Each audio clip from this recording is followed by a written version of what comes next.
Bom, agora resta saber se essa ideia que a gente teve, né, ou seja, dessas várias soluções aí no caso, se isso aqui está certo, quer dizer, a gente vai ter que fazer três coisas, né? Primeiro, a gente vai ter que saber se esse pedaço aqui está certo, depois, se essa segunda está certa e se essa terceira está certa. Se a gente provar a segunda, a terceira decorre da segunda, né? Não tem nem muito o que fazer, é praticamente o mesmo problema.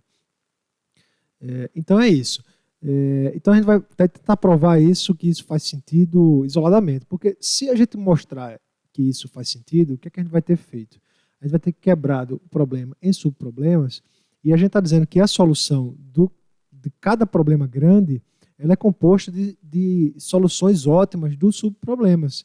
Aqui, por exemplo, você está dizendo que se eles forem iguais, o subproblema zk-1 é uma solução ótima das sequências menores, de x em -1 e y em -2. E aqui também. Aqui você está dizendo que z é uma solução ótima, quer dizer, é um LCS da sequência 1 diminuída com y. Né? Então, se a gente provar isso, a gente consegue estabelecer que esse problema sustenta o primeiro princípio da programação dinâmica da relação relativa à subestrutura ótima. Então, vamos lá. Eu vou pegar esse pedaço daqui, está aqui escrito, e vou colocar aqui para baixo para a gente tentar estabelecer a prova dessa ideia. Né? Então, vou descer aqui um pouquinho, já estava aqui preparado. Está aqui. Então, vamos lá. Lembrando algumas coisas, tá? Para a gente começar essa prova aqui. A primeira delas é que, por definição, Z é uma LCS do problema, né? Quer dizer, de x e y. Y maiúsculo. Dos cônjuges das sequências x e y. Beleza. Aí, quando a gente faz uma prova, a gente tenta provar a implicação dela, né? Então, não a condição. Então, nesse caso aqui, eu estou dizendo que se isso acontecer, se essa condição aqui for verdade, então eu parto da prova pressupondo que isso é verdade. Né? Então, se xm igual a ym, o que é que você está dizendo? Que você vai ter duas sequências, uma sequência x, uma sequência y, que aqui vão ter uma série de elementos, aqui vão ter outros elementos, e esses dois elementos são iguais. Então, essa bolinha aqui é igual a uma bolinha aqui também. Esses dois elementos são iguais. E aí, a primeira parte da prova é provar que isso aqui é verdade. Zk é igual a xm, ym. Ou seja, na minha solução ótima, Z, que é um LCS, eu estou dizendo que nessa ideia que a gente teve, que aqui no último elemento aqui, que é o zk, também é uma bolinha. Também é o mesmo elemento de x e y. Bom, para provar que isso está certo, uma ideia é a gente tentar fazer por absurdo. Né? Então, suponha que isso não é verdade. Ou seja, que aqui no F4, na última posição de Z, não é o mesmo elemento, é um outro qualquer, sei lá, um triângulo. Certo? Não é. Suponha isso. Suponha, então, nesse caso aqui, que ZK é diferente de XM. Né? Mas lembrando que XM é igual a YM. Mas eu estou dizendo aqui que ZK é diferente de XM. Ou seja, o último elemento de Z não seria o XM, não seria a bolinha, seria uma outra coisa aqui qualquer. Né? Mas se isso acontecesse, veja, se isso aqui fosse, se tivesse assim, se existisse essa solução aqui assim, bastaria que a gente fizesse isso aqui, ó. Se os últimos elementos são iguais, bastaria que a gente adicionasse nessa solução que a gente tem aqui mais uma casa e nessa casa a gente colocasse uma bolinha, ou seja, colocasse o último elemento, porque xm é igual a ym. Então, se por acaso não fosse verdade na condição original, bastaria que eu fizesse isso. E aí, se isso acontecer, o que é que aconteceria?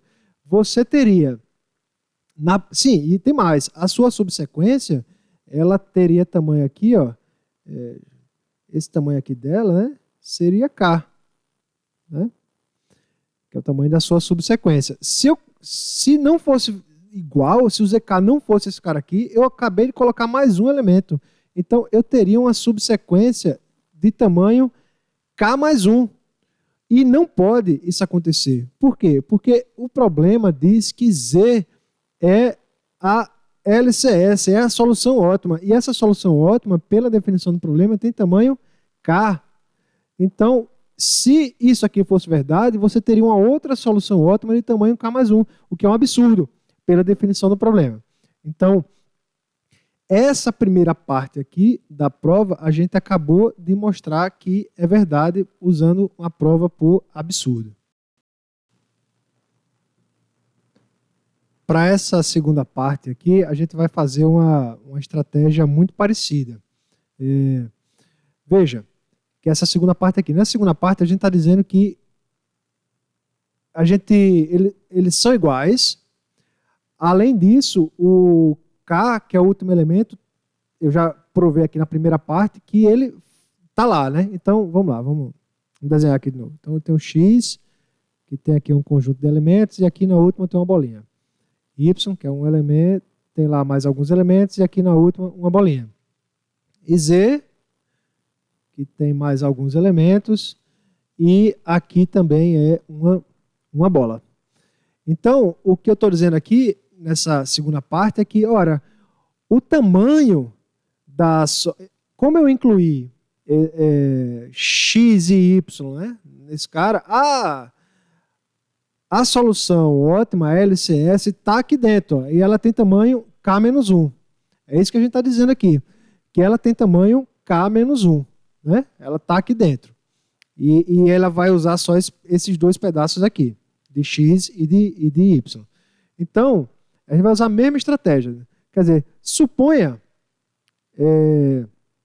só para a gente ver como a gente usou, esse cara aqui tem tamanho M-1, né? Então, esse aqui vai ter tamanho M-1. Esse aqui vai ter tamanho N-1. Esse pedaço, tá? Esse pedaço aqui, ó. Esse pedaço aqui. E esse pedaço aqui, teoricamente, deveria ter tamanho K-1, que é o que a gente está dizendo aqui. Agora, suponha o seguinte. Suponha que existe uma outra sequência comum desses dois subintervalos, de M-1 e N-1, que tem tamanho maior do que K-1. Né? Porque se a gente mostrar que isso não pode acontecer, a gente acaba mostrando que a solução tem tamanho K-1. Então, suponha que existe essa outra W aqui, uma outra sequência comum, tá? Com uma série de elementos, que vai pegar o xm-1 e o y, vamos lá, xm-1 e yn-1, e esse cara aqui tem tamanho, módulo de W, tem tamanho maior do que K-1. Né? Suponha que isso ocorra. Mas aí a gente vai usar a mesma coisa. Ora, se isso acontecesse, então a gente poderia fazer o seguinte: esqueça por enquanto Z. Esqueça Z, tá? Z não existe mais. O que eu tenho aqui são duas subsequências, né? Que é xm-1, que é esse pedaço aqui, e yn-1, que é esse pedaço aqui. E esses dois pedaços, eles foram criados porque os últimos elementos dele, a última posição, a última posição de cada um era igual. Né? Então, suponha o seguinte agora, eu pego essa última posição, que é o x e o y, que o xm e o yn, que eu sei que são iguais, e eu adiciono a w. Entenderam? Eu pego essa última posição aqui e adiciono a w. Qual vai ser o tamanho de W, nesse caso aqui, nesse novo W, né, nesse W'? Vamos chamar aqui, W'. O tamanho desse W', se eu somar 1, vou somar 1 aqui, então vai ser maior do que K. Porque eu tinha K menos 1, quando eu somei 1, vai ficar menos 1 mais 1, 0, maior do que K. Ou seja, o que foi que a gente chegou aqui? Esse W', na verdade, deveria ser, né, uma LCS, quer dizer, é uma LCS de X e Y, porque eu coloquei de volta os últimos elementos que eu tenho tirado em x-1 e n-1. Então, peguei esse elemento e coloquei de volta e obtive uma nova subsequência. Só que essa nova subsequência, ela tem tamanho maior do que K, o que, mais uma vez, é um absurdo, porque a maior subsequência, pela definição, ela tem tamanho K e não pode ter um tamanho maior do que K. Então, isso, mais uma vez, é um absurdo. Como é um absurdo, não pode existir esse W nessas condições, né, de ter tamanho maior do que K-1. Então, a gente acaba de provar a segunda parte da nossa implicação. Então, essa primeira parte aqui, ela é verdade. Falta mostrar a segunda e a terceira parte, né?